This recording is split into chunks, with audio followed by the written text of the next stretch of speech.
ஒன்று சாமுவேல் 25வது அதிகாரம். இந்த 1 சாமுவேல் 25ல் இங்கே சாமுவேலுடைய மரணம், தாவீதினுடைய சுபாவத்தில் ஒரு மாற்றம், சூழ்நிலையில் ஒரு மாற்றம், ஒரு இரு துருவங்கள், வித்தியாசமான 2 சுபாவங்கள், எதிர்மறையான சுபாவங்கள் கொண்ட ஒரு திருமணம். அது கண்டிப்பாக அது ஒரு அரேஞ்ச்டு மேரேஜ் தான். அபிகாயில், நாபால் இவங்களுடைய திருமண வாழ்க்கை. பிற்பாடு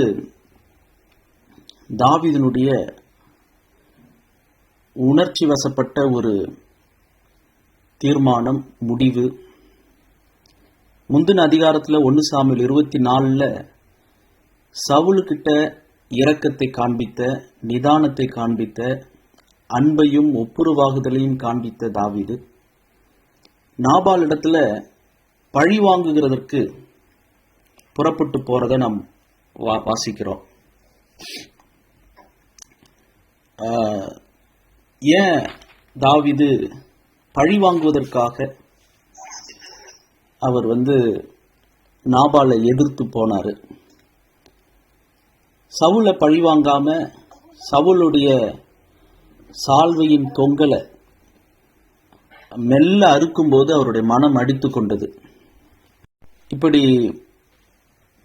தாவீது நாபாலை எதிர்த்து நாபாலுடைய குடும்பத்தில் இருக்கிற வேலை செய்கிறவங்களை பழி வாங்குவதற்காக அவர் புறப்பட்டு போறார். இது ஏன் சவுல் கிட்ட நிதானமா இருந்த தாவீது நாபால் இடத்துல ஏன் இப்படி நடந்து கொள்றாரு? இதெல்லாம் இந்த 1 சாமுவேல் 25ல் ரொம்ப ஆச்சரியமா இருக்கு. ஒரு விதத்துல பார்த்தா புரிந்து கொள்ளுகிற காரியம் என்னன்னா, கர்த்தருடைய அபிஷேகத்தின் நிமித்தம் தான் தாவீது சவுலை பழிவாங்கலையோ. நாபால் கர்த்தரால் அபிஷேகிக்கப்படாதவர், தனக்கு சமமாகவோ அல்லது தன்னை விட கீழ்நிலையில் இருக்கிறவங்களிடத்துல பழி வாங்குவதற்கு தாவீது புறப்படுறார். இந்த சம்பவத்துல நம்ம தாவீது எழுதின சங்கீதம், நாபாலை எதிர்த்து போகும்போது தாவீது பாடின சங்கீதம் அப்படின்னு ஒரு சங்கீதமே இல்லை. அப்படின்னா என்ன அர்த்தம்? நாபாலை எதிர்ப்பதற்கு, நாபாலுடைய வார்த்தை நிமித்தம் இங்க தாவீது கர்த்தரிடத்துல விசாரிக்கல, கர்த்தரை துதிக்கல, ஜெபிக்கல, கர்த்தருடைய ஆலோசனைகளை கேட்கல. நான் நாபாலை எதிர்த்து போகலாமா போகக்கூடாதா அப்படின்னு அவர் கர்த்தரிடத்துல எதுவும் விசாரிக்கல. கேகிலா பட்டணத்துல நான் யுத்தம் பண்ண போகலாமா என்று கர்த்தரிடத்தில் விசாரித்த தாவீது இங்க நாபாலை எதிர்த்து நான் போகலாமா அப்படின்னு எதுவும் விசாரிக்கல. சங்கீதம் 23ல் கர்த்தரின் மெய்ப்பராய் இருக்கிறார், நான் தாழ்ச்சி அடையேன் அப்படின்னு சொன்ன தாவீது இங்க கர்த்தர் எனக்காக என் தேவைகளை சந்திப்பா அப்படின்னு அவர் கர்த்தரை சார்ந்து நிற்காம மனித உதவிய, நாபாலுடைய உதவிய அவர் தேடுவது போல தெரியுது. இதெல்லாம் தாவீதினுடைய வாழ்க்கையில கர்த்தர் பழக்குவிக்கிற அனுபவங்கள். ஒருவேளை தாவீது அவர் போய் அங்க நாபாலை எதிர்த்து படையெடுத்து போய் நாபாலை கொண்டு இருந்தால் பின்னால அவருக்கு ஒரு பெரிய ஒரு கெட்ட பேர் வந்திருக்கும். அவர் ராஜாவாகிறதுக்கு அது ஒரு பெரிய ஒரு தடையா இருந்திருக்கும். ஏன்னா அவர் பழி வாங்குதலை தன் கையில் எடுத்துக்கொண்டார். அதே நேரத்தில் கர்த்தருடைய வார்த்தையை விசாரிக்கல, சுய நீதியில அவர் பழிவாங்க புறப்பட்டார். இதெல்லாம் பின்னால தாவீதுக்கு ஒரு பெரிய ஒரு குறையாக வந்திருக்கும். ஆனா அங்க மகா புத்திசாலியான அபிகாயில் மூலமாக தாவீது இந்த ரத்தம் சிந்துவதற்கு போகாதபடிக்கு கர்த்தர் கிருபையாக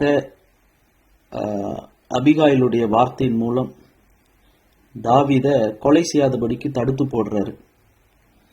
பின்னால கர்த்தரே அந்த நாபாலை அடித்து போடுறார். 38வது வசனத்துல கர்த்தர் நாபாலை வாதித்ததினால் ஏறக்குறைய 10 நாளுக்கு பின்பு அவன் செத்தான். கர்த்தரே நாபாலை தண்டிக்கிறார். நீதி உள்ள தேவன், அவர் நியாயமாக நீதியாக தாவீதை காப்பாற்றினதும் இல்லாம நாபாலை தண்டித்து, ரொம்ப ஒரு ஆச்சரியமா இங்க கர்த்தர் தாவீதை காப்பாற்றினதை நம்ம வாசிக்க முடியும்.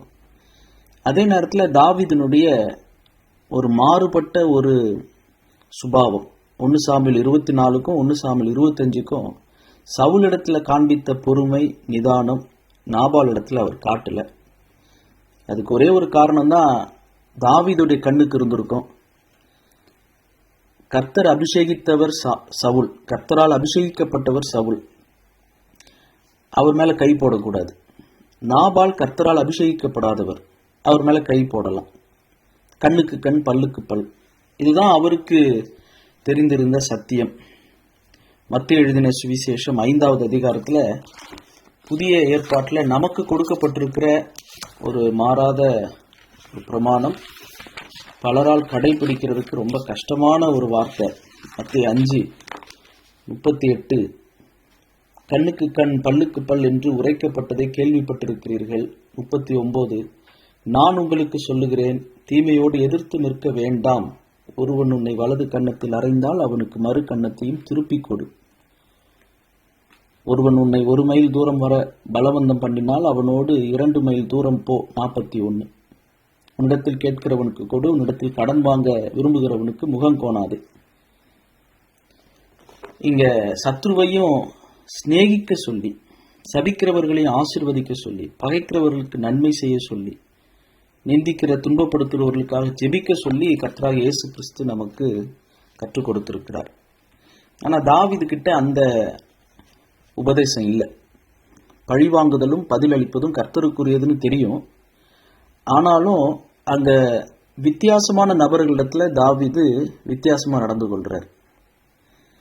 கர்த்தருடைய ஆசாரியர்கள், கர்த்தரால் அபிஷேகிக்கப்பட்டவர்கள் அப்படின்னா அது ஒரு விதமா ஒரு கனத்தோடு நடந்துகிறார். ஆனா நாபால் மாதிரி, நாபாலுடைய பேரே ஃபூல் அல்லது ஃபூலிஷ் மேன், அந்த மாதிரி ஒரு முட்டாள்தனமான ஒரு முரடனான மனுஷனா இருந்துட்டா உடனே தாவீது அங்க கோபப்படுறத நம்ம பார்க்கிறோம். ஆனா இந்த அதிகாரம் ஆரம்பிக்கும் போது பாத்தீங்கன்னா, சாமுவேல் என்கிற ஒரு கிரேட் மேன் ஆஃப் காட், அவருடைய முடிவு ஒரே வசனத்துல எழுதப்பட்டிருக்கு. 1 சாமுவேல் 25 முதல் வசனம், சாமுவேல் மரணம் அடைந்தான், இஸ்ரவேலர் எல்லாரும் கூடி அவனுக்காக துக்கம் கொண்டாடி ராமாவில் இருக்கிற அவனுடைய வலவிலே அவனை அடக்கம் பண்ணினார்கள். தாவீது எழுந்து பாரான் வனாந்திரத்திற்கு புறப்பட்டு போனான். இந்த சாமுவேலுடைய வாழ்க்கை ரொம்ப ஒரு ஆச்சரியமான ஒரு வாழ்க்கை. இன்றைக்கு சாமுவேலை குறித்து நான் கொஞ்சம் தொடர விரும்புகிறேன், பகிர்ந்து கொள்ள விரும்புகிறேன். சாமுவேலுடைய வாழ்க்கையில ஏறக்குறைய 40 வருஷம் அவர் நியாயம் விசாரித்திருக்கிறார். அப்போஸ்தலர் 13வது அதிகாரத்துல பவுலுடைய பிரசங்கத்துல நாம இந்த குறிப்பை வாசிக்க முடியும். அப்போஸ்தலர் 13:20, ஏறக்குறைய 450 வருஷ காலமாய் சாமுவேல் தீர்க்கதரிசி வரைக்கும் அவர்களுக்கு நியாயாதிபதிகளை ஏற்படுத்தி வந்தார். 450 வருஷம் சாமுவேல் வரைக்கும். ஒத்னியேல், காலேப்பினுடைய தம்பி மகன் ஒத்னியேல் ஆரம்பம் துவக்கி யோசுவாவினுடைய காலத்துக்கு பிற்பாடு, ஏறக்குறைய யோசுவா 110 வயதுல இறந்து போறாரு. நியாயாதிபதிகள் 2வது அதிகாரம் 8-10 வசனங்கள்ல. அதுக்கு பிற்பாடு நியாயாதிபதிகள் 3வது அதிகாரம் 9வது வசனத்துல முதல் டெலிவரர் ஜட்ஜ் நியாயாதிபதி ஒத்னியேல் வரார். நியாயாதிபதியின் புஸ்தகம் 21வது அதிகாரம் முடியும் போது பார்த்தீங்கன்னா, அந்நாட்கள்ல அவங்க பார்வைக்கு இஷ்டப்படி வாழ்ந்துட்டு இருந்தாங்க. 1 சாமுவேல் 4:18 ஏலி 40 வருஷம் அவர் இஸ்ரவேலை நியாயம் விசாரிக்கிறார். 98 வயசுல செத்து போறாரு. அதுக்கு பிற்பாடு சாமுவேல் வரைக்கும் கர்த்தர் 450 வருடங்கள், சாமுவேல் வரைக்கும், யோசுவாவிலிருந்து சாமுவேல் வரைக்கும் 450 வருடங்கள் அவர் நியாயாதிபதிகளை ஏற்படுத்தி வந்தார்.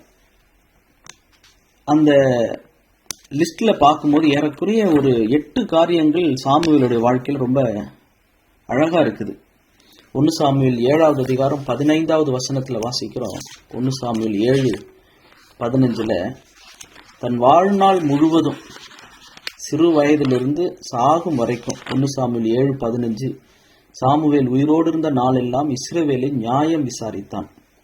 தன் வாழ்நாள் முழுவதுமே பிரச்சனைகள், அநியாயங்கள், அக்கிரமங்கள், துரோகங்கள், பாவங்கள், தனி மனிதனுடைய வாழ்வு, குடும்ப வாழ்வு, ஆவிக்குரிய வாழ்வு, தேசத்தினுடைய அரசியல் மாற்றங்கள், தேசத்தை எதிர்க்கிற சரீர பிரகாரமான எதிரிகள், தேசத்தை எதிர்க்கிற ஆவிக்குரிய எதிர்ப்புகள், பில்லி சூனியம், அஞ்ஞனம் பார்க்கிறவர்கள், குறி சொல்லுகிறவர்கள், இதெல்லாம் சாமுவேல் காலத்தில் மக்கள் அப்படி இருந்துகிட்டு தான் இருக்கிறாங்க.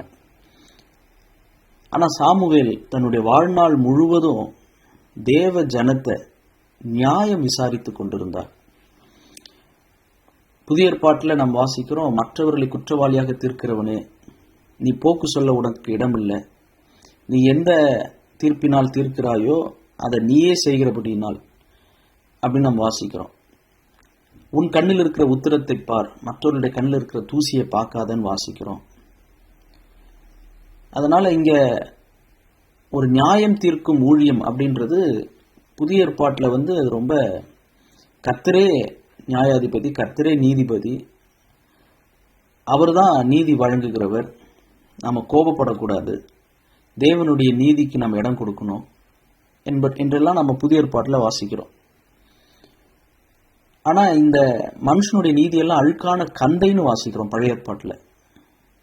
அப்போ மனுஷனுடைய நீதியும் வழங்கக்கூடாது, தேவ நீதியை வழங்குகிற ஒரு இடத்துல இங்கே சாமுவேல் வாழ்நாள் ஃபுல்லாக இருந்திருக்கிறார்.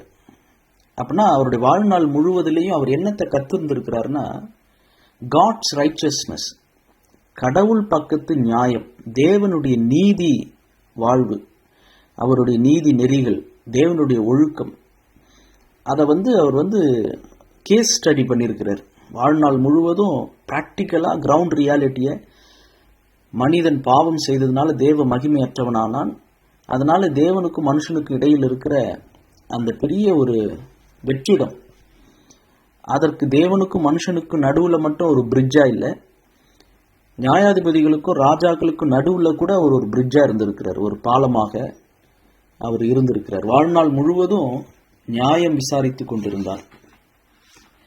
ரெண்டாவது நம்ம சாமுவேலை குறித்து சொல்லக்கூடிய ஒரு காரியம் என்னன்னா, 1 சாமுவேல் 10வது அதிகாரம் 25 அவர் நல்ல ஒரு எழுத்தாளர். 1 சாமுவேல் 10:25 ராஜாங்கத்தின் முறையை ஜனங்களுக்கு தெரிவித்து அதை ஒரு புஸ்தகத்தில் எழுதி கர்த்தருடைய சந்நிதியில் வைத்து ஜனங்களையெல்லாம் அவரவர் வீட்டுக்கு அனுப்பிவிட்டான். முதல் ராஜாவை தெரிந்து கொள்ளுகிற ஒரு சூழ்நிலை, ஒரு ஹியூமன் கிங், ஒரு மனித ராஜா எங்களுக்கு வேணும்னு கேட்டுக்கிட்டாங்க. அப்ப சாமுவேல் அவருடைய காலத்தில் நடந்ததெல்லாம் நமக்கு தெரியும். ஆனால் அவர் ஒரு நல்ல ஒரு கர்த்தருடைய நியாயத்தை வார்த்தையால் மாத்திரம் இல்லை, இனிமேல் ஒரு புதிய ஒரு தலைமைத்துவம் வரப்போகுது. தன்னுடைய வாழ்க்கையில் அவர் கற்றுக்கொண்ட நியாய விதிகள், தேவனுடைய நீதி, தேவனுடைய பிரமாணங்கள், நியாய பிரமாணத்துக்கு ஒத்த, எழுதப்பட்ட கர்த்தருடைய நியாய பிரமாணத்துக்கு ஒத்த மோசையின் மூலமாக கொடுக்கப்பட்ட கற்பனைகள், நியாய பிரமாணங்கள், யோசுவா அதை கடைபிடித்தார். யோசுவாவிலிருந்து நியாயாதிபதிகள் வரும்போது அதில் சாமுவேல் கடைசி நியாயாதிபதி. இப்போ அதை கடத்தணும், அந்த நியாயங்களை, நியாய பிரமாணங்களை தேவ ஜனங்கள் அடுத்த தலைமுறை அதை கடைபிடிப்பதற்கு அதை எழுதுறார். நியாயப்பிரமாணமோ 10 கட்டளையோ ஒரு கூட்டி எழுதலை. ஆனால் ஒரு அரசியல் அமைப்பு அல்லது ஒரு கிங்ஷிப், ஒரு ராஜாவினுடைய ரைட்ஸ் அண்ட் டியூட்டிஸ், அவருடைய கடமைகள் என்ன, அவருடைய உரிமைகள் என்ன, இதெல்லாம் ராஜாங்கத்தினுடைய முறையை ஜனங்களுக்கு தெரிவித்து அதை ஒரு புஸ்தகத்தில் எழுதி கர்த்தருடைய சந்நிதியில் சாமுவேல் வைக்கிறார். எப்படி அம்பேத்கர் இந்தியாவுக்கு அரசியல் சட்டங்களை எழுதினாரோ அதுபோல இங்கே ஒரு ராஜாங்கத்தினுடைய முறையை அவர் எழுதுகிறார். இதுவும் ஒரு பெரிய ஒரு செயல். அந்த நாட்களில் எப்படி அவர் எழுதினார், சொல்ல எழுதினாங்களா, அவராக எழுதினாரா? இது ஒரு பக்கம், இது ஒரு பெரிய பணி, எழுத்து பணி, லிட்ரேச்சர். அதுவும் ஒரு பெரிய அரசியல் சட்டங்களை குறித்த ஒரு, அதுவும் குறிப்பாக ராஜாங்கம், ராஜ முறையில் ராஜாக்களுடைய பிள்ளைகள் அடுத்தடுத்து அரசால போகிறாங்க. அதெல்லாம் அவர் எழுதி வைத்திருக்கிறார். அடுத்து 1 நாளாகமம் 29வது அதிகாரத்தில் தன்னுடைய வாழ்க்கையில் இன்னொரு குறிப்பிட்ட காரியத்தையும் எழுதி வைக்கிறார். 1 நாளாகமம் 29வது வசனம். தாவீது ராஜாவினுடைய ஆதியோடந்தமான நடவடிகளும் அவன் அரசாண்ட விபரமும் அவனுடைய வல்லமையும் அவனுக்கும் இஸ்ரவேலுக்கும் அந்தந்த தேசங்களின் ராஜ்யங்கள் அனைத்துக்கும் நடந்த கால சம்பவங்களும் ஞான திருஷ்டிக்காரனாகிய சாமுவேலின் பிரபந்தத்திலும் தீர்க்கதரிசியாகிய நாத்தானின் பிரபந்தத்திலும் ஞான திருஷ்டிக்காரனாகிய காத்தின் பிரபந்தத்திலும் எழுதியிருக்கிறது. சாமுவேல் எழுத துவங்குறாரு. அவருடைய காலத்துக்கு பிற்பாடு தீர்க்கதரிசியாகிய நாத்தான் எழுதுறாரு. அவருடைய காலத்துக்கு பிற்பாடு சமகாலத்து தீர்க்கதரிசியாக இருந்த காத் தீர்க்கதரிசியும் அதை எழுதுறாரு. இதுவும் ஒரு பெரிய ஒரு குரானிக்கல்ஸ், நாளாகமம், அதெல்லாம் எழுதி வைக்கிறது அப்படின்னும் போது அதுக்கும் அது ஒரு டைரி எழுதுகிற மாதிரி. இந்தியாவில் பாண்டிச்சேரியில் பிரெஞ்சுக்காரவங்க பாண்டிச்சேரியை ஆளும்போது அங்கே ஒரு குறிப்பிட்ட ஒரு மனுஷர் இருந்தார். அந்த மனுஷனும் அவருடைய டைரியில் நிறைய எழுதி வச்சார்.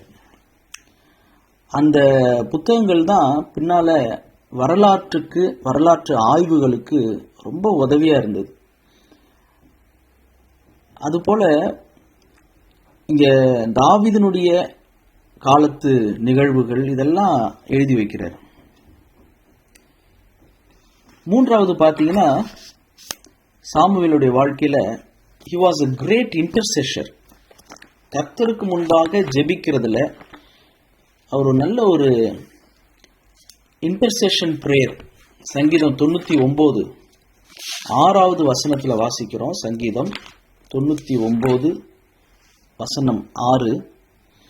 அவருடைய ஆசாரியரில் மோசேயும் ஆரோனும் அவர் நாமத்தை பற்றி கூப்பிடுகிறவர்களில் சாமுவேலும் கர்த்தரை நோக்கி கூப்பிட்டார்கள். அவர் அவர்களுக்கு மறு உத்தரவு அருளினார். அவர் நாமத்தை பற்றி கூப்பிடுகிறவர்களில் சாமுவேலும் கர்த்தரை நோக்கி கூப்பிட்டார்கள். மோசே, ஆரோன் இன்னும் கர்த்தருடைய நாமத்தை பற்றி பிடித்து கர்த்தரை கூப்பிடுகிறவர்களுடைய பட்டியலில் சாமுவேலும் வராரு. கர்த்தரை நோக்கி கூப்பிட்டார்கள். அவர் அவர்களுக்கு மறு உத்தரவு அருளினார். He was a man of great intercession. தேவ ஜனத்திற்காக பரிந்து பேசி கர்த்தரிடத்தில் விசாரித்து கர்த்தர் சொல்றத அப்படியே சொல்லணும். இது ஒரு பெரிய ஒரு விதிமுறை. சின்ன வயசுல சாமுவேல் கர்த்தாவே சொல்லும் அடியேன் கேட்கிறேன். நான் நினைக்கிறேன் அவருடைய வாழ்நாள் முழுவதும் இந்த ஜெபத்தை பண்ணியிருப்பார். கர்த்தாவே சொல்லும் அடியேன் கேட்கிறேன். நீங்க சொல்றத நான் கேட்கிறேன், நீங்க சொல்றத நான் போய் சொல்றேன், உங்க வாயா இருக்கிறேன். இது ஒரு காரியம். 2வது, ஜனங்களுக்காக கர்த்தரிடத்துல பேசுவது, பரிந்து பேசுவது, ஆவிக்குரிய மெய்ப்பனாக, ஆவிக்குரிய தலைவனாக நடந்து கொள்வது, கர்த்தருக்கும் தேவ ஜனத்துக்கும் நடுவுல நிற்பது. இது ஒரு சாமுவேலுடைய ஒரு வாழ்க்கை. அப்போஸ்தலர் 3வது அதிகாரத்துல நம்ம வாசிக்கிறோம். அப்போஸ்தலர் 3:24 ரொம்ப ஆச்சரியமா இருக்குது. அப்போஸ்தலர் 3வது அதிகாரம் 24வது வசனத்துல வாசிக்கிறோம்.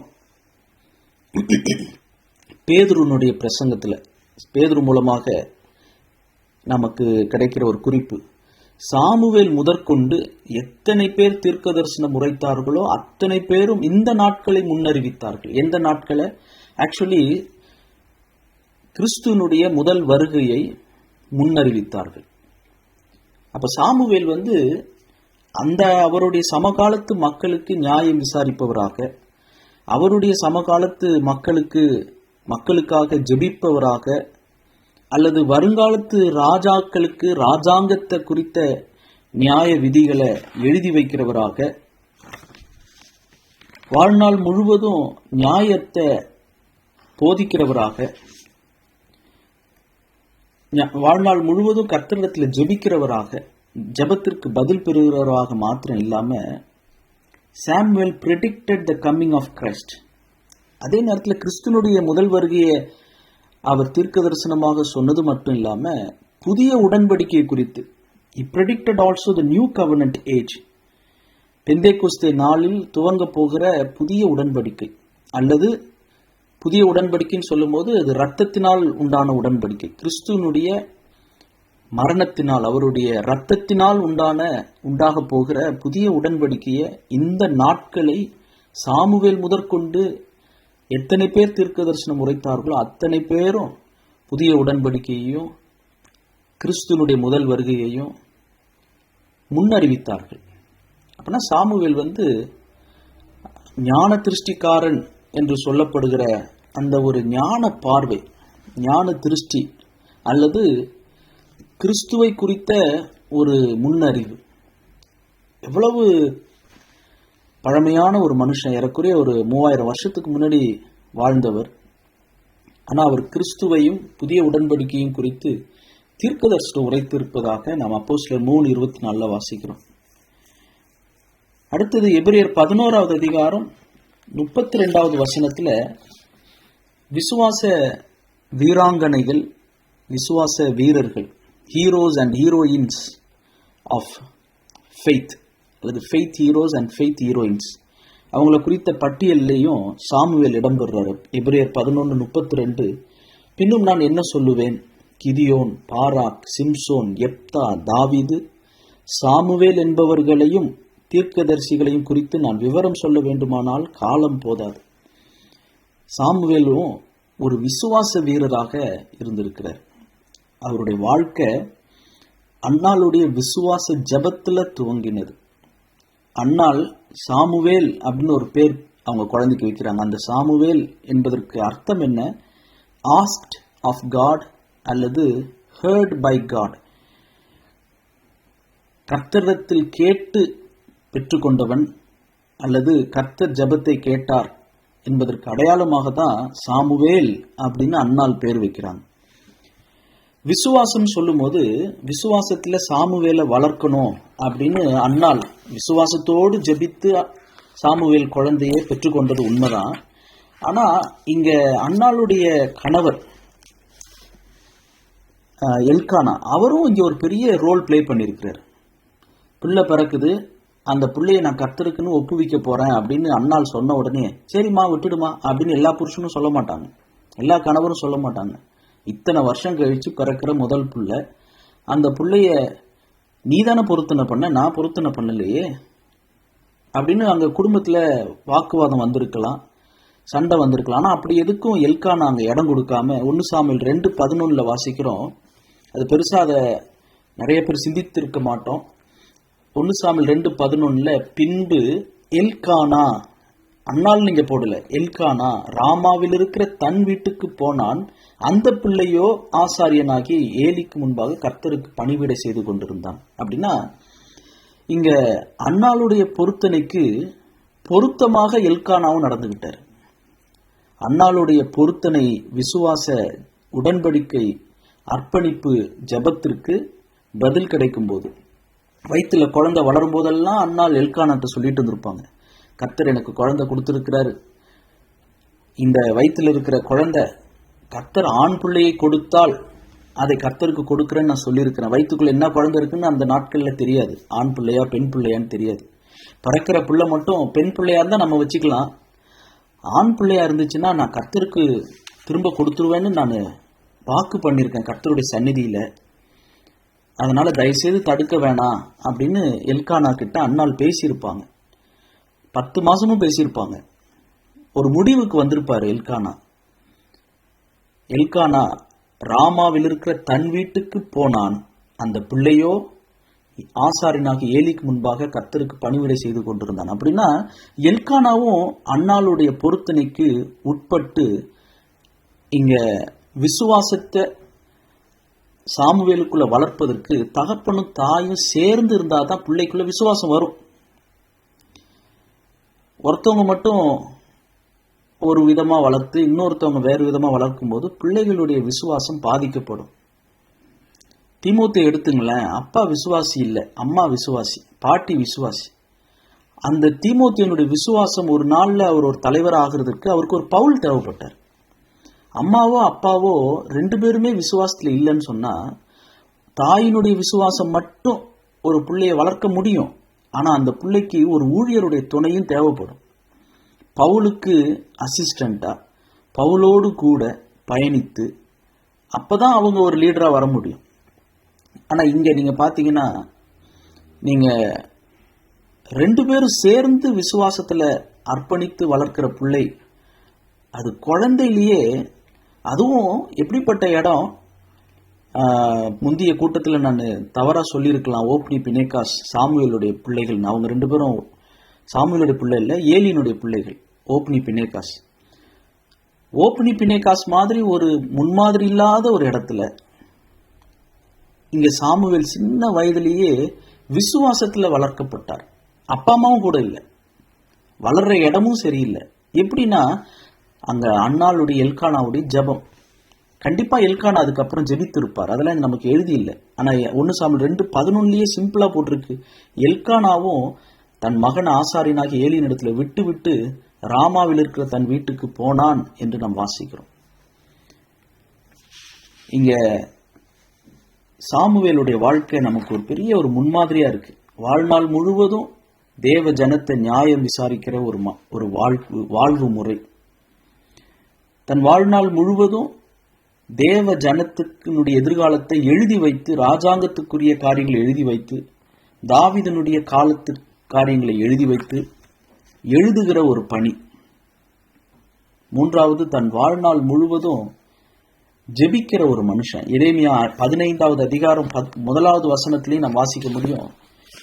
எரேமியா 15:1 கர்த்தரே சொல்றார். யூதா ஜனங்களை குறித்து வேதனையோடு சொல்லும் போது கர்த்தர் எரேமியாவை நோக்கி, மோசேயும் சாமுவேலும் என் முகத்துக்கு முன்பாக நின்றாலும் என் மனம் இந்த ஜனங்கள் பட்சமாய் சாராது.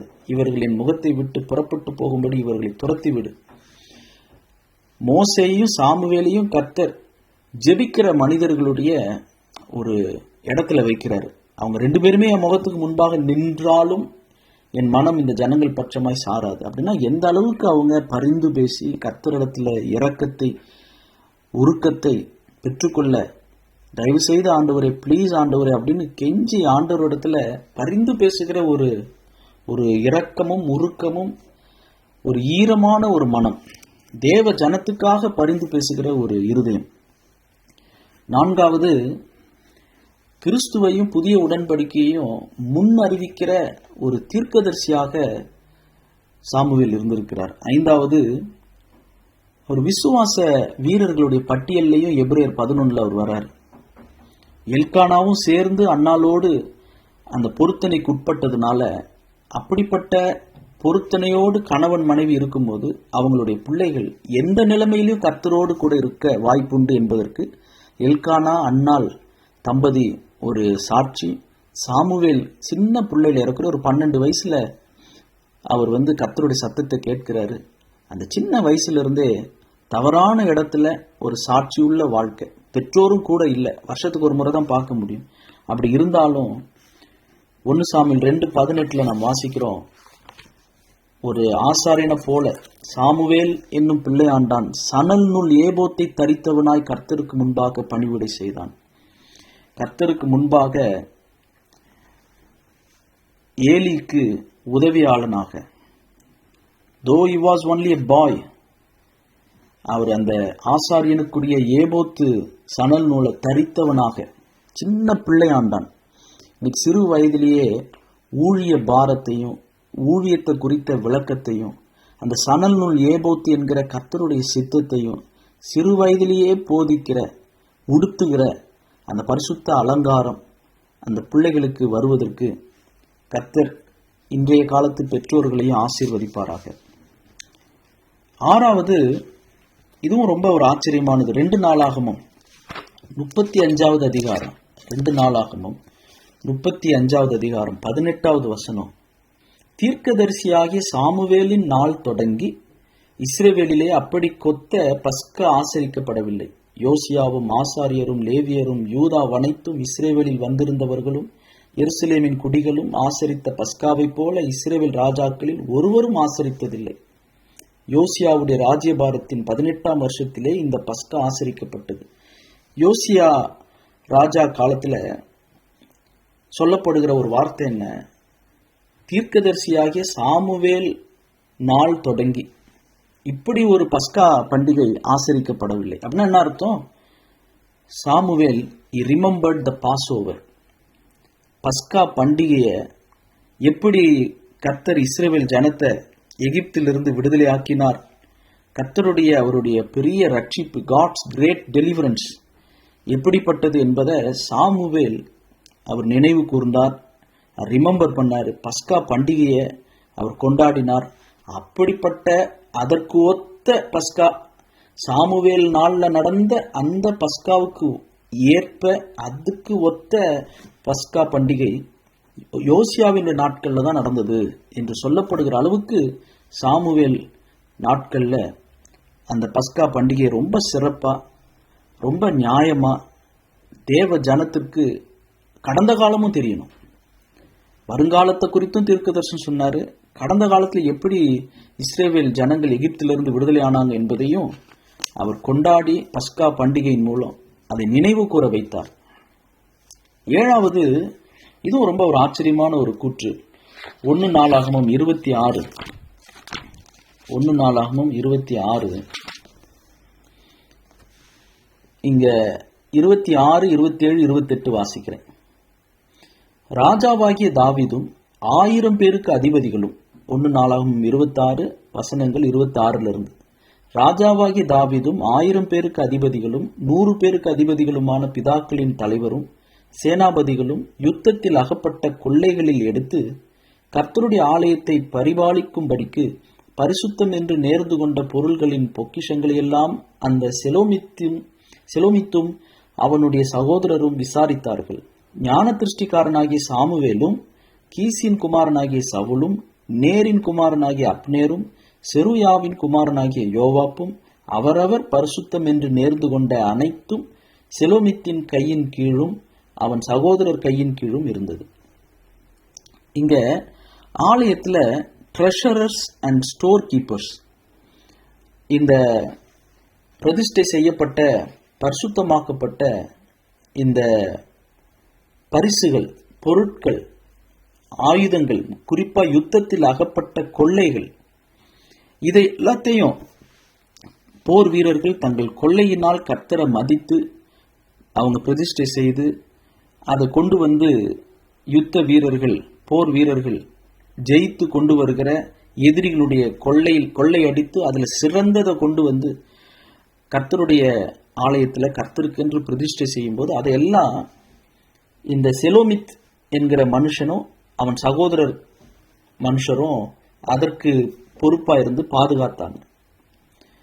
அதுல குறிப்பா 28வது வசனத்துல வாசிக்கிறோம், சாமுவேல் யுத்தத்துக்கு போகலையே, தாவீது, சவுல், நேரின் குமாரனாகிய அப்னேர், செருயாவின் குமாரனாகிய யோவாப் இவங்கெல்லாம் யுத்தத்துக்கு போனாங்க. பலமுறை பெலிஸ்தியர்களை யுத்தத்துல சந்தித்தாங்க, பலமுறை ஜெயித்திருக்கிறாங்க, கொள்ளையடித்தாங்க, கொண்டு வந்து கர்த்தருக்கு பரிசுத்தம் என்று யுத்தத்தில் அகப்பட்ட கொள்ளைகள்ல கர்த்தருடைய ஆலயத்துல கொண்டு வந்து வைத்தாங்க. ஆனால் ஞான திருஷ்டிக்காரனாகி சாமுவேலும் பரிசுத்தம் என்று நேர்ந்து கொண்ட பொருட்களை கர்த்தருடைய ஆலயத்தில் வைத்ததாக வாசிக்கிறோம். இதை குறித்து பைபிள் கமெண்டேட்டர்ஸ் என்ன எழுதுறாங்கன்னா எனக்கு ரொம்ப ஆச்சரியமா இருந்தது. அவர் ஞான திருஷ்டிக்காரராக இருந்ததுனால, கிறிஸ்துவை குறித்தே தீர்க்க தரிசனம் சொன்னதுனால, பின் நாட்கள்ல அவர் கர்த்தருடைய இந்த கூடாரம் கர்த்தருடைய ஆலயமாக கட்டப்படும், அந்த கர்த்தருடைய ஆலயத்திற்கு தாவீது எப்படி தன்னுடைய கையினால சேகரித்த செல்வங்களை கர்த்தருடைய ஆலயத்துக்கு சாலமோன் கட்டின ஆலயத்திற்கு சேர்த்து கொடுத்தாரோ, அதுபோல சாமுவேல் சாலமோன் மூலமாக கட்டப்படுகிற ஆலயத்திற்கு, சாலமோன் கட்ட போறாரா என்னன்னு தெரியல, தாவீதுக்கும் தெரியாது. ஆனாலும் இங்க சாமுவேல் முன் ஏற்பாடாக கர்த்தருடைய ஆலயம் கட்டப்படுவதற்கு அவர் ரொம்ப ஞான திருஷ்டிக்காரராக தேவனுடைய கிருபைக்கு கீழ்ப்படிந்து அவர் இதெல்லாம் கர்த்தருடைய ஆலயத்தில் அவர் கொண்டு வந்து கொடுத்திருக்கலாம் அப்படின்னு சொல்லி 28வது வசனத்தை வைத்து எழுதியிருக்கிறத வாசிக்கும் ரொம்ப ஆச்சரியமா இருந்தது. புதிய ஏற்பாட்டில் ரோமர் 11வது அதிகாரம் 33 ரோமர் 11:33 இன்றைய நாட்கள்ல நமக்கு ஆலயத்து பொக்கிஷங்கள் ட்ரெஷர்ஸ் என்னன்னா மைக்கு, சேரு, ப்ரொஜெக்டரு, ஸ்பீக்கரு இதெல்லாம் இல்லை. ஆலய மணி, கோபுரம், மேலே இருக்கிற சிலுவை இதெல்லாம் இல்லை. ரோமர் 11:33 தேவனுடைய ஐஸ்வர்யம், ஞானம், அறிவு என்பவைகளின் ஆழம் எவ்வளவா இருக்கிறது, அவருடைய நியாய தீர்ப்புகள் அளவிடப்படாதவைகள், அவருடைய வழிகள் ஆராயப்படாதவைகள்.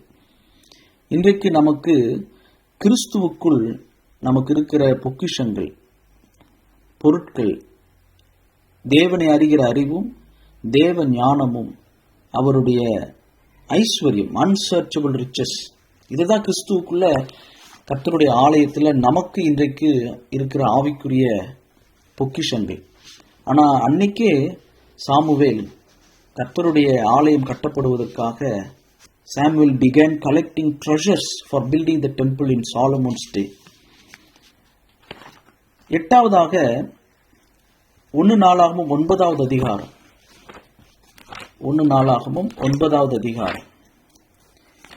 22வது வசனத்தில் வாசிக்கிறோம். 1 நாளாகமும் 9:22 வாசல்களை காக்கிறதற்கு தெரிந்து கொள்ளப்பட்ட இவர்கள் எல்லாரும் 212 பேராயிருந்து 212 பேர் தங்கள் கிராமங்களின்படியே தங்கள் வம்சத்து அட்டவணைகளில் எழுதப்பட்டார்கள்.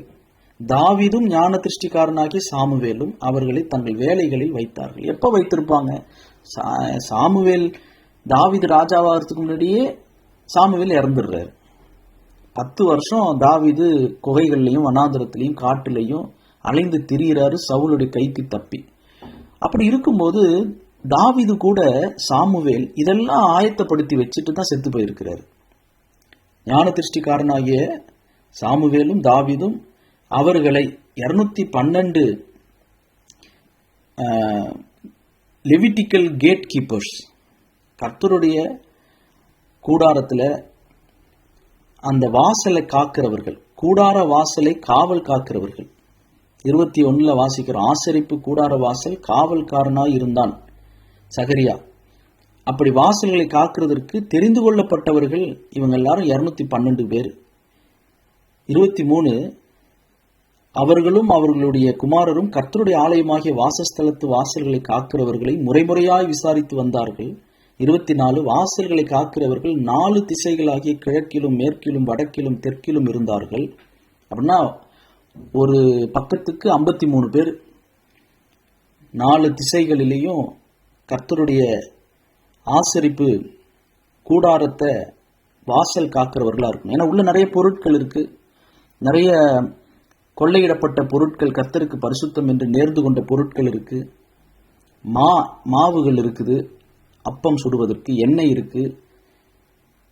25 அவர்கள் சகோதரர் தங்கள் கிராமங்களிலிருந்து 7 நாளுக்கு ஒரு விசை மாறி மாறி அவர்களோடு இருக்க வருவார்கள். 26 தேவாலயத்தின் பண்டசாலைகள் மேலும் பொக்கிஷ சாலைகள் மேலும் உள்ள விசாரணை உத்தியோகம் லேவியரான அந்த 4 பிரதான காவலாளர் வசத்தில் ஒப்புவிக்கப்பட்டது. 28 அவர்களில் சிலரிடத்தில் ஆராதனை பணிமுட்டுகள் ஒப்புவித்திருந்தது. அவர்கள் அவைகளை எண்ணி உள்ளே கொண்டு போய் எண்ணி வெளியே கொண்டு வருவார்கள். இதெல்லாம் எண்ணி உள்ள போகணும், அப்புறம் உள்ள இருந்து வெளியே வரும்போது எண்ணி வரணும், 4 திசைகளில் நிற்கணும், 53 பேர், 212 பேர் நிற்கணும், 7 நாளைக்கு ஒரு விசை மாறணும்.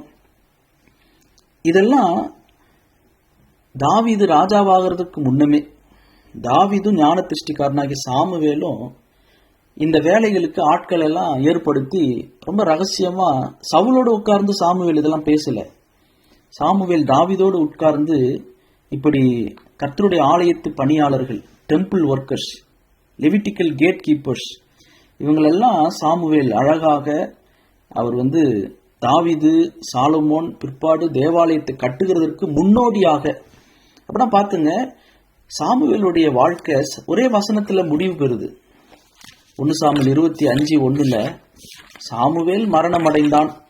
இஸ்ரவேலர் எல்லாரும் கூடி அவனுக்காக துக்கம் கொண்டாடி ராமாவில் இருக்கிற அவனுடைய வளவிலே அவனை அடக்கம் பண்ணினார்கள். அவருடைய வாழ்க்கை எப்படி வாழ்ந்திருக்கிறார்.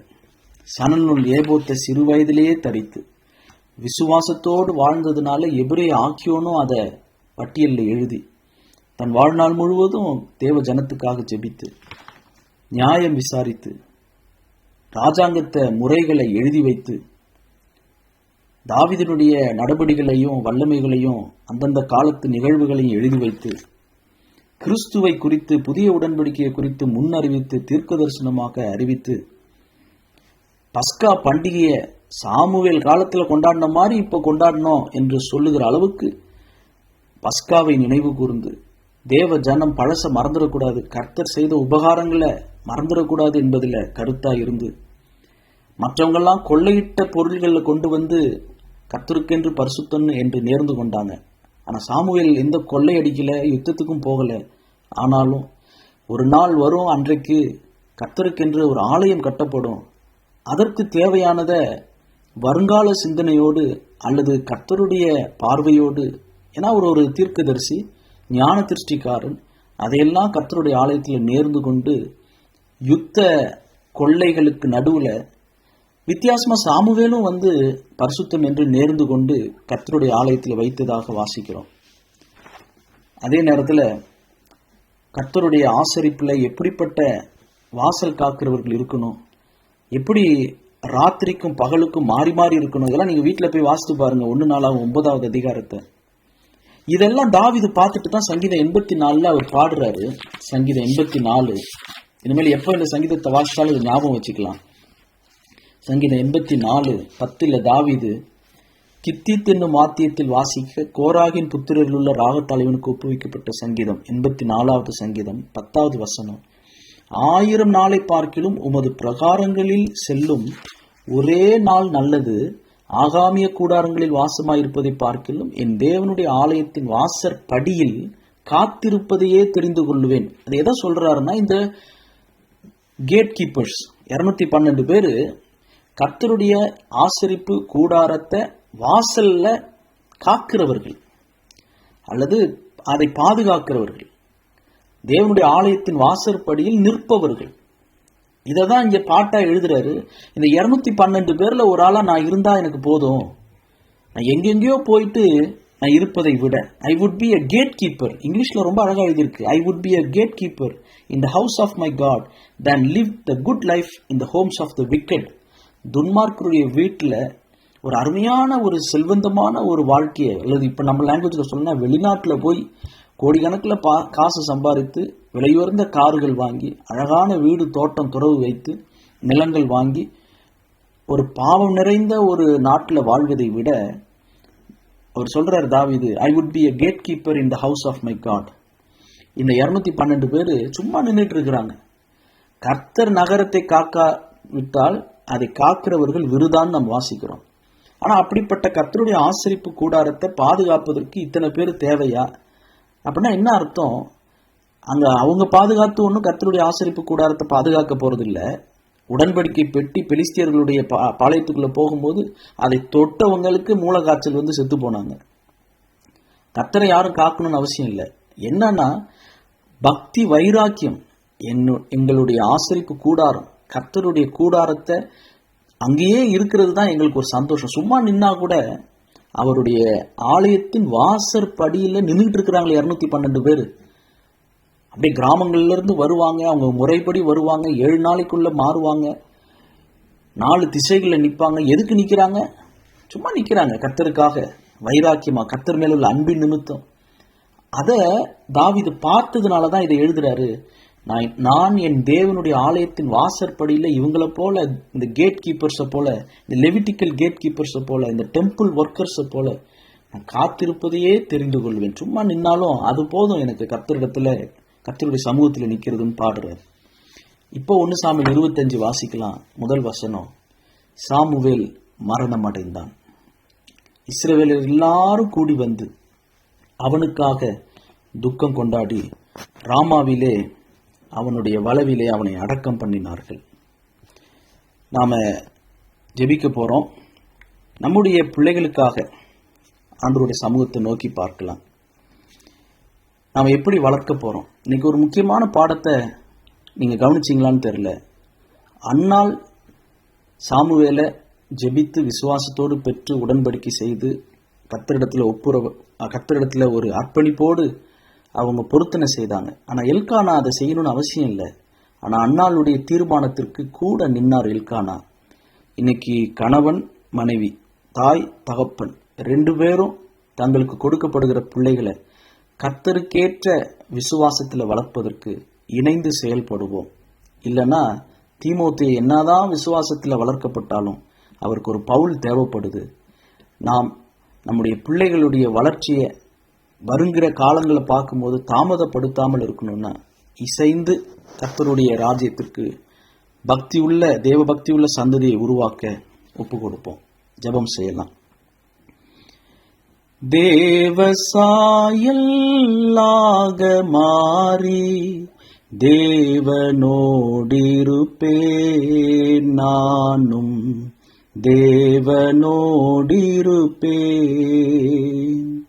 அந்த நாளும் நெருங்கிடுதே, அதிவிரைவாய் நிறைவேறுதே. அந்த நாளும் நெருங்கிடுதே, அதிவிரைவாய் நிறைவேறுதே.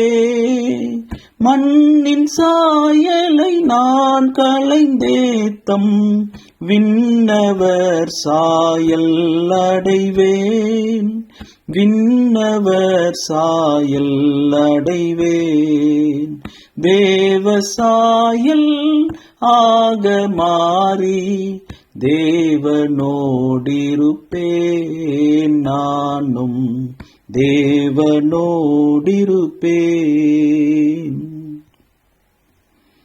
எங்களை அதிகமாய் நேசிக்கிற எங்கள் பரலோக பிதாவே, தேவ சாயலை அடைந்து தேவனோடு கூட நான் மாத்திரமல்ல என் பிள்ளைகளும் பிள்ளைகளின் பிள்ளைகளும் சத்தியத்தில் நடக்கிறார்கள் என்கிற சந்தோஷம் இந்த மாறுபாடுள்ள சந்ததியில் பெற்றோர்களுக்கு தேவபக்தி உள்ள சந்ததியை உருவாக்க எல்கானா அன்னாளோடு சேர்ந்து அவர் பொருத்தனை செய்யாவிட்டாலும் அன்னாளுடைய பொருத்தனைக்கு உடன் கூட இருந்தது போல இங்க இருக்கிற கணவன் மனைவி பெற்றோர்களை ஆசீர்வதியும்.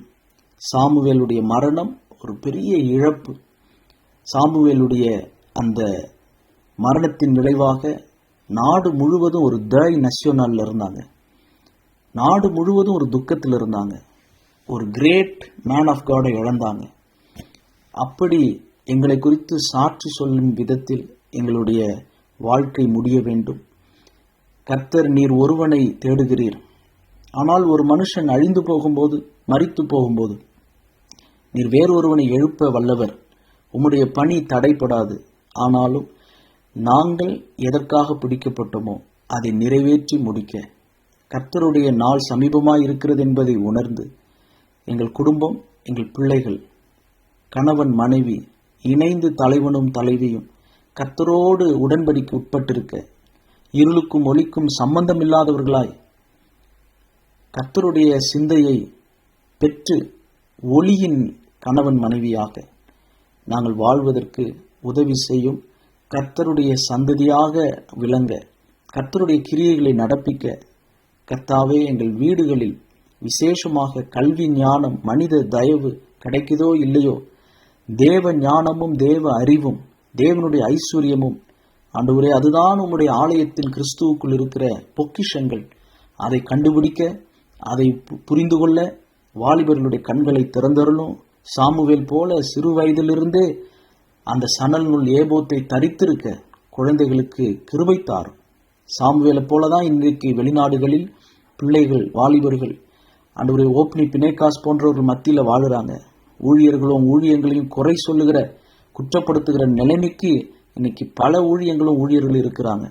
ஆனாலும் அந்த நிலைமையிலையும் அந்த இடத்துலையும் கர்த்தர் ஒரு சாமுவேலை எழுப்ப முடியுமானால், கர்த்தாவே, சாமுவேலுடைய மரணத்தை நாங்கள் நினைத்து பார்க்கிறோம்.